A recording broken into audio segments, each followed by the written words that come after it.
नमस्कार। हम लोग साइंस में बायोलॉजी पढ़ रहे हैं, ठीक है। तो बायोलॉजी में हम लोग पिछले वीडियो में क्रोमोसोम के बारे में पढ़े थे, ठीक है। तो क्रोमोसोम के एक बार शॉर्ट से रिवीजन करवा दे रहे हैं, ठीक है। देखिए क्रोमोसोम क्या है। सबसे पहले क्रोमोसोम पढ़े थे हम लोग। क्रोमोसोम पढ़े थे, इसके खोज वाल्डेयर ने किया था, ठीक है। ये कहाँ पाया जाता है? तो ये डीएनए के न्यूक्लियस के अंदर पाया जाता है। न्यूक्लियस के अंदर क्रोमोसोम पाया जाता है। इस सब पिछले वीडियो में बता चुके हैं। और इसी क्रोमोसोम में क्या पाया जाता है? डीएनए और आरएनए। इसी क्रोमोसोम में डीएनए और आरएनए पाया जाता है। इसी डीएनए की इकाई क्या होता है? जीन होता है। ये पिछले वीडियो में बता दिए थे। लेकिन हम ये भी बताए थे कि मनुष्य में यानी ह्यूमन में 23 जोड़ा क्रोमोसोम पाया जाता है और संख्या में कितना? तो 46 में, संख्या में 46 पाया जाता है। इतना हम लोग पढ़ लिए थे। देखिए एक चीज और बताए थे, जीवाणु। ये वही जीवाणु है जिसके खोज एंटोनियो लीवन-हॉक ने किया था 1674 ईस्वी में, ठीक है, जिसे बैक्टीरियोलॉजी के पिता कहा जाता है। तो देखिए इसमें क्रोमोसोम की संख्या कितना होता है? एक चीज और हम बताए थे, मेढक में कितना बताए थे? 26। ये चीज बहुत इंपॉर्टेंट है, ठीक है। मेढक उभयचर है, इसमें कितना होता है? 26। तो क्रोमोसोम जो हम बताए थे इसका शॉर्ट रिवीजन करवा दिए। अब हम वीडियो समाप्त करने से पहले बताए थे कि इसके बाद हम लोग क्या पढ़ेंगे? न्यूक्लिक एसिड, ठीक है। इसका मतलब आज हम लोग न्यूक्लिक एसिड पढ़ेंगे और न्यूक्लिक एसिड में ही डीएनए और आरएनए पाया जाता है। तो आज हम लोग विस्तार से डीएनए और आरएनए पढ़ेंगे। देखिए हम लोग डीएनए पढ़ना स्टार्ट करते हैं। देखिए सबसे पहले ये क्या है? सेल है, यानी कोशिका है। और ये कोशिका के अंदर का न्यूक्लियस है, ब्रेन ऑफ कोशिका न्यूक्लियस, ठीक है। तो ये है केंद्रक, ठीक है। इसी के अंदर यानी न्यूक्लिक एसिड पाया जाता है, यानी केंद्रक के अंदर एक अम्ल पाया जाता है जिसे केंद्रक अम्ल यानी न्यूक्लिक एसिड कहते हैं, ठीक है। और इसी अम्ल में क्या पाया जाता है? डीएनए और आरएनए। डीएनए और आरएनए पाया जाता है। इस न्यूक्लिक एसिड में डीएनए और आरएनए पाया जाता है और इस न्यूक्लियस के अंदर क्रोमोसोम पाया जाता है। उस क्रोमोसोम के अंदर ये डीएनए और आरएनए पाया जाता है, ठीक है। तो हम लोग डीएनए और आरएनए पढ़ना स्टार्ट करते हैं। देखिए ये है न्यूक्लिक एसिड जो केंद्रक के अंदर पाया जाता है, ठीक है। इसी में क्या पाया जाता है? डीएनए और आरएनए, ठीक है। तो एक बार क्वेश्चन पूछा था कि किस में डीएनए पाया जाता है, ठीक है। और ऑप्शन में केंद्रक यानी न्यूक्लियस नहीं था, ठीक है। इसके जगह पर क्या था? Nucleic acid. तो न्यूक्लियस का है या न्यूक्लिक एसिड का है? अगर न्यूक्लियस नहीं होगा तो क्या माना जाएगा? न्यूक्लिक एसिड, ठीक है। तो न्यूक्लिक एसिड में डीएनए और आरएनए पाया जाता है, ठीक है। तो हम लोग पहले डीएनए के बारे में पढ़ ले रहे हैं, ठीक है। उसके बाद आरएनए पढ़ेंगे बाद में। पहले डीएनए का फंक्शन, डीएनए क्या है, इसमें कौन कौन तत्व पाया जाता है, इसमें कौन बॉन्ड पाया जाता है, ठीक है। इसका खोज किसने किया? तो ये हम लोग पढ़ लेना है। उसके बाद में क्या पढ़ेंगे? आरएनए पढ़ेंगे। तो देखिए डीएनए, इसको सबसे पहले कार्ल्सबर्ग नामक वैज्ञानिक ने इसको देखा था। देखा किसने था? कार्ल्सबर्ग। सबसे पहले डीएनए को किसने देखा था? डीएनए को कार्ल्सबर्ग नामक वैज्ञानिक ने सबसे पहले डीएनए को देखा था। देखिए इसने तो देखिए डीएनए का डबल हेलिक्स मॉडल वाटसन एवं क्रिक नामक दो वैज्ञानिक था, ठीक है। इन्होंने डीएनए का क्या दिया? डबल हेलिक्स मॉडल दिया। ये याद रखिएगा, डीएनए का डबल हेलिक्स मॉडल वाटसन एवं क्रिक ने था। देखिए ये है डबल हेलिक्स, ये हो गया सिंगल, फिर नीचे से ऊपर गया डबल, दो हो गया, ठीक है। ये है डीएनए। इसमें इसका श्रृंखला जो है, ये जो इसका श्रृंखला है पॉलीन्यूक्लियोटाइड। देखिए इसके श्रृंखला को देखिए, डीएनए का जो फुल फॉर्म होता है डाईऑक्सीराइबोन्यूक्लिक एसिड। डीएनए का फुल फॉर्म आप लोग याद रखिएगा, डाईऑक्सीराइबोन्यूक्लिक एसिड। देखिए इसका डबल हेलिक्स मॉडल वाटसन एवं क्रिक ने दिया था, ठीक है। ये जो डबल हेलिक्स मॉडल है ये वाटसन एवं क्रिक ने दिया था। लेकिन ये जो श्रृंखला है, श्रृंखला इस तरह का जो श्रृंखला बना रहा है, इसे क्या कहा जाता है? पॉलीन्यूक्लियोटाइड। तो डीएनए के श्रृंखला बनाने यानी चैन जो बनाता है, चैन एक दूसरे से जो चैन बनाता है उसे क्या कहते हैं? पॉलीन्यूक्लियोटाइड कहते हैं, ठीक है। पॉलीन्यूक्लियोटाइड कहते हैं। देखिए इसमें जो होता है, देखिए डीएनए के बारे में क्या क्या बता दिए हैं। डीएनए का फुल फॉर्म होता है डाइऑक्सीराइबोन्यूक्लिक एसिड। ये न्यूक्लिक एसिड के अंदर पाया जाता है। इसको सबसे पहले कार्ल्स बर्ग ने देखा था। मॉडल जो इसका डबल हेलिक्स, ये जो डबल हेलिक्स मॉडल है इसको वाटसन एवं क्रिक ने दिया था। यही है डीएनए डबल हेलिक्स मॉडल। देखिए ये जो डीएनए है, ये डीएनए के अंदर कौन तत्व पाया जाता है? तत्व। इस डीएनए के अंदर कौन तत्व पाया जाता है? तो फास्फोरस तत्व पाया जाता है। क्वेश्चन पूछा है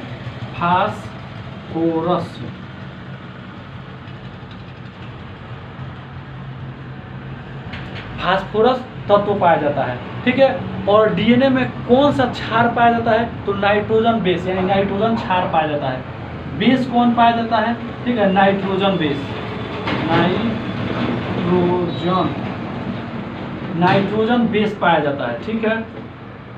डीएनए में कौन सा बेस पाया जाता है? नाइट्रोजन बेस, ठीक है। और बॉन्ड, नाइट्रोजन बेस पाया जाता है, इसमें बॉन्ड कौन पाया जाता है? तो हाइड्रोजन बॉन्ड पाया जाता है। देखिए बॉन्ड कौन पाया जाता है? हाइड्रोजन बॉन्ड,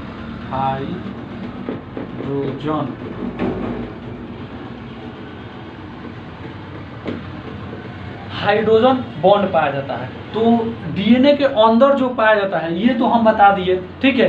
इसी डीएनए में, ठीक है, इसी डीएनए में न्यूक्लिक एसिड में, ठीक है, यहाँ पे कौन सा sugar?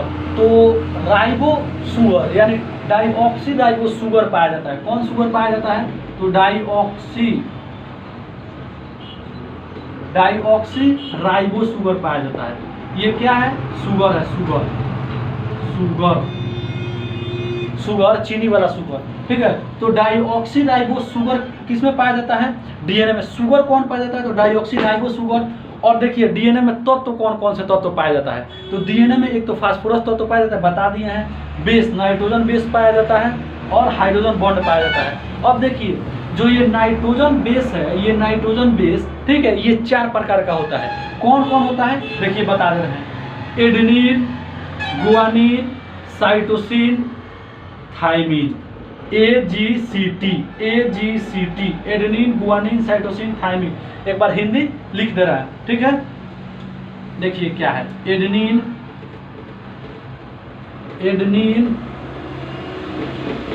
Guanine, cytosine, adenine, guanine, cytosine, thymine, ठीक है। ये 4 प्रकार का क्या पाया जाता है? नाइट्रोजन बेस पाया जाता है। 4 प्रकार के नाइट्रोजन बेस पाया जाता है। इसका शॉर्ट मतलब ABCD जब A से G से C से स्टार्ट होता है, इसीलिए ABCD वाला पॉइंट करेंगे। A से एडेनिन, G से गुआनिन, S से साइटोसिन, T से थाइमिन, ठीक है। तो इसमें ये क्षार पाया जाता है। अब आप लोगों को ये जानना है कि किसके साथ कौन बॉन्ड लगता है। इसका मतलब एडेनिन और गुआनिन के साथ डबल बॉन्ड लगता है कि ट्रिपल बॉन्ड लगता है, और साइटोसिन और थाइमिन के साथ डबल बॉन्ड लगता है या ट्रिपल बॉन्ड लगता है, ठीक है। तो इतना के स्क्रीनशॉट लीजिए, इसके बाद बॉन्ड बता दे रहा है कि किस में कितना बॉन्ड होता है, ठीक है। देखिए वो तो हम लोग पढ़ लिए, एडेनिन, थाइमिन, गुआनिन, साइटोसिन पढ़ लिए, ठीक है। ये सब क्या है? ये चारों नाइट्रोजन बेस है, ठीक है। अब हम लोग पढ़ रहे हैं कि जो हाइड्रोजन बॉन्ड होता है, तो वो हाइड्रोजन किस में कितना, डबल और ट्रिपल किस में होता है, ठीक है। तो सबसे पहले तो ये बॉन्ड बनाता है हाइड्रोजन बॉन्ड, हाइड्रोजन बॉन्ड बनाता है, ठीक है। अब देखिए अगर हम ए लिखेंगे तो समझ जाइएगा एडेनिन के बाद किए, क्योंकि यहाँ पे हम लिखे थे तो आप लोग स्क्रीनशॉट ले लिए होंगे, ठीक है। तो जो ये एडेनिन होता है, ये थाइमिन के साथ डबल बॉन्ड बनाता है। कौन बॉन्ड बनाएगा? Double bond, double. यहाँ पे ये बहुत ज़्यादा जरूरी है, ठीक है। इसको याद करके रखिएगा, लोग पूछता है क्वेश्चन, ठीक है। तो जो एडेनिन है, थाइमिन के साथ कौन बॉन्ड बनाएगा? Double bond. अब जब एडेनिन और थाइमिन के कहानी खत्म हो गया तो बचा कौन? गुआनिन और साइटोसिन। तो ये जो गुआनिन है, ये साइटोसिन के साथ ट्रिपल बॉन्ड बनाता है। गुआनिन साइटोसिन के साथ कौन बॉन्ड बनाता है? ट्रिपल बॉन्ड बनाता है। एक बार और रिवीजन देख लीजिएगा लोग कि एडेनिन थाइमिन के साथ डबल बॉन्ड बनाएगा और गुआनिन साइटोसिन के साथ ट्रिपल बॉन्ड, ट्रिपल। अभी हम साइंस पढ़ा रहे हैं, हिंदी में नहीं पढ़ा रहा है कि आप हिंदी पर ध्यान दीजिएगा, ठीक है। बात सुनिए, ट्रिपल बॉन्ड, गुआनिन और साइटोसिन कौन बॉन्ड बनाता है? ट्रिपल बॉन्ड, इस सब बॉन्ड को हाइड्रोजन बॉन्ड कहा जाता है। तो हम लोग डीएनए को सबसे पहले कार्ल बर्गनर का ये पढ़ लिए, वाटसन और क्रिक ने डबल हेलिक्स मॉडल दिया, इसके अंदर फास्फोरस तत्व पाया जाता है और नाइट्रोजन बेस पाया जाता है, हाइड्रोजन बॉन्ड बनता है, किसके अंदर कौन बॉन्ड बनता है, ये हम लोग पढ़ लिए, ठीक है। अब और इसमें कौन शुगर, डाइऑक्सी राइबो शुगर पाया जाता है। अब देखिए एक चीज और पढ़िए, ये जो डीएनए है, डीएनए, ठीक है, डबल हेलिक्स मॉडल दिया था, तो ये जो डीएनए, ये जो एक फेरा है इसमें 10 गो न्यूक्लियोटाइड होता है। एक फेरा में ये 1 2 3 4 5 6 7 8 9 10 गो कब होता है, एक फेरा में 10 गो न्यूक्लियोटाइड, यानी एक फेरा में कितना न्यूक्लियोटाइड, देखिए एक फेरा 10 न्यूक्लियोटाइड होता है, ठीक है। तो जब एक फेरा में 10 न्यूक्लियोटाइड होता है और हर एक फेरा, यानी हर एक न्यूक्लियोटाइड के बीच का 3.4 एंगस्ट्रॉम दूरी होता है, हर एक न्यूक्लियोटाइड के बीच के 3.4 एंगस्ट्रॉम क्या होता है, इतना ये बीच के डिस्टेंस होता है, यानी दूरी होता है। एक फेरा में 10 न्यूक्लियोटाइड होता है और एक न्यूक्लियोटाइड के बीच कितना 3.4 एंगस्ट्रॉम का दूरी होता है। तो बताइए, तो एक फेरा के बीच की दूरी कितना होगा, तो एक फेरा के बीच इसमें 10 से गुना कर दीजिए, 3.4 में 10 से गुना कर दीजिए, यानी 34 एंगस्ट्रॉम, यानी एक फेरा में 34 एंगस्ट्रॉम दूरी होता है। ये जो एक फेरा है इतना के बीच की दूरी 34 एंगस्ट्रॉम होगा। कैसे, यहाँ हम समझा दिए हैं, वीडियो रोक के फिर से समझ जाइएगा लोग, ठीक है। और देखिए ये जो है डबल स्टैंडर्ड है, जो किसने दिया था, वाटसन एवं क्रिक ने दिया था, डबल स्टैंडर्ड मॉडल डीएनए का। इतना डीएनए से क्लियर, देखिए इतना के आप लोग स्क्रीनशॉट ले लीजिए लोग। अब आरएनए स्टार्ट करते हैं। देखिए आरएनए पढ़ना स्टार्ट करते हैं, ठीक है। डीएनए पढ़ लीजिए। सबसे पहले आरएनए पढ़ने से पहले ये जानिए कि आरएनए का फुल फॉर्म होता है राइबो न्यूक्लिक एसिड। आरएनए का फुल फॉर्म क्या होगा, राइबो न्यूक्लिक एसिड, यानी इसमें जो शुगर होगा वो सिर्फ राइबो शुगर होगा, ठीक है। लेकिन इसमें भी वही तत्व पाया जाता है जो डीएनए में पाया जाता था। तो डीएनए में क्या क्या पाया जाता था जो इसमें भी पाया जाता है, तो सबसे पहले फास्फोरस तत्व पाया जाएगा। और बॉन्ड कौन होगा, तो हाइड्रोजन बॉन्ड,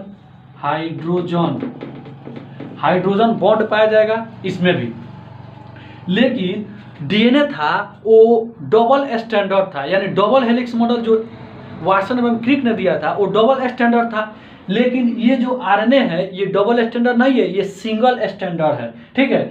सिंगल स्टैंडर्ड कहने का मतलब है इस तरह है ये, ठीक है, सिर्फ इस तरह ये हो गया, आरएनए हो गया, यही है आरएनए, ठीक है। ये आरएनए, इसका भी एक फेरा ये खत्म, दूसरा फेरा चालू, फिर एक फेरा खत्म, ठीक है।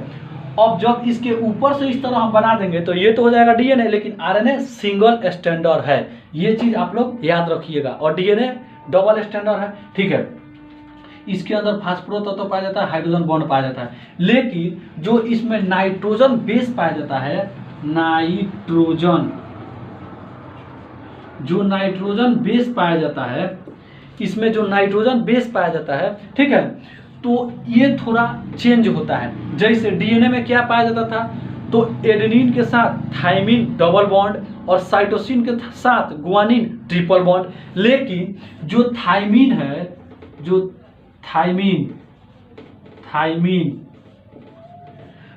थाइमिन है, ठीक है, वो आरएनए में आके किस में बदल जाता है, यूरेसिन में,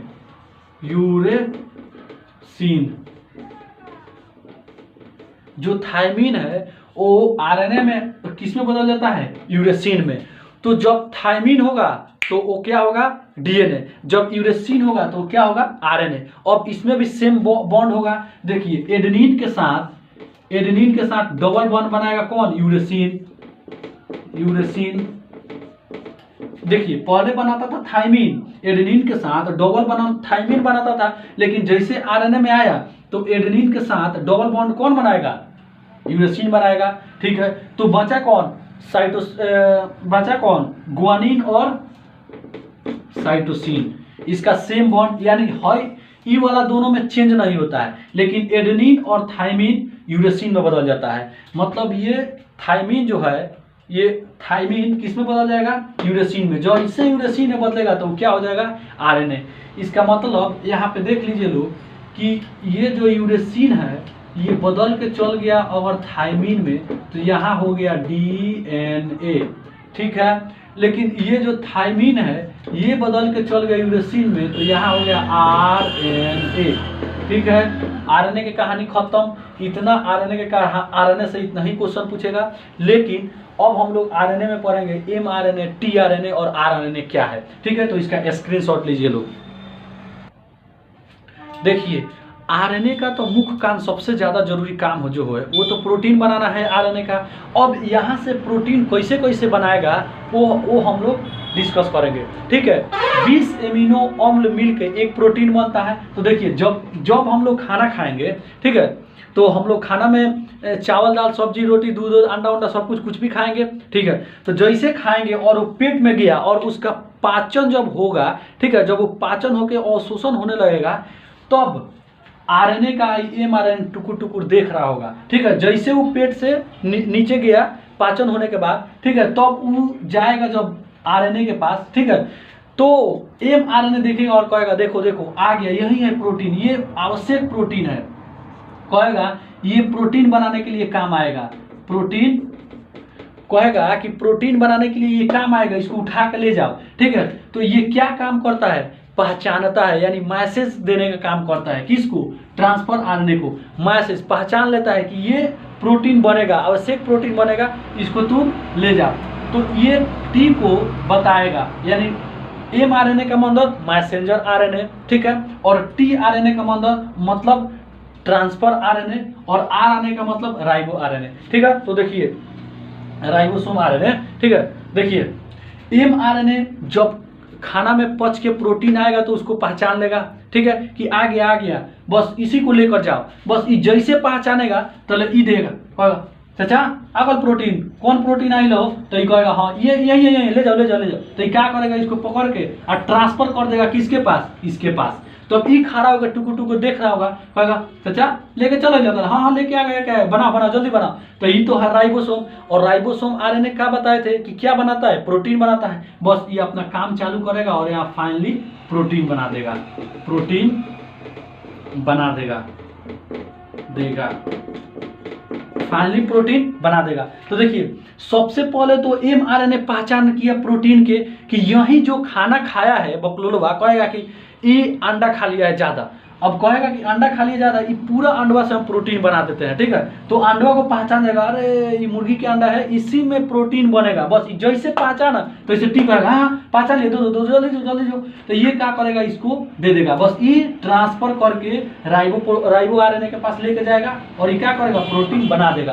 तो देखिए यहाँ से काम किसका क्या क्या काम है। अब तो आप लोग समझ गए कि मैसेंजर, इसका मतलब मैसेज देगा कि यही सही है प्रोटीन बनाने के लिए, ले जाओ।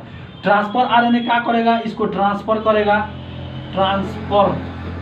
ट्रांसफर करेगा किसके पास? सिर्फ इसका काम क्या है? ले जाना।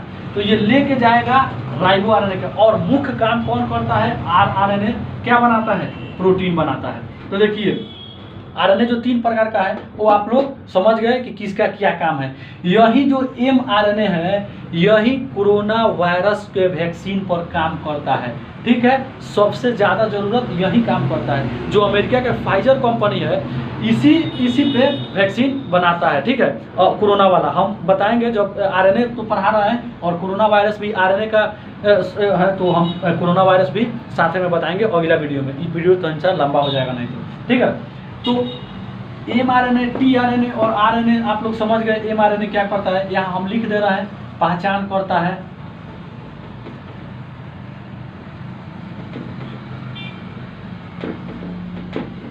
ये क्या करता है? ट्रांसफर करता है। ये क्या बनाता है? प्रोटीन बनाता है, ठीक है। इतना आप लोग समझ गए। देखिए कोरोना से याद आया कि जो वायरस होता है ना, वायरस में जीन का काम कौन करता है? तो आरएनए। जितना भी वायरस होता है, वायरस में जीन का काम करता है। जीन यानी एक पीढ़ी से दूसरे पीढ़ी तक ले जाने का काम कौन करता है? आरएनए। लेकिन हम लोगों में, मनुष्य में, ह्यूमन में जीन का काम कौन करता है? तो डीएनए। डीएनए की इकाई क्या होता है? जीन। बता चुके हैं पिछले क्रोमोजोम वाला वीडियो में ही बता दिए थे कि डीएनए का इकाई जीन होता है।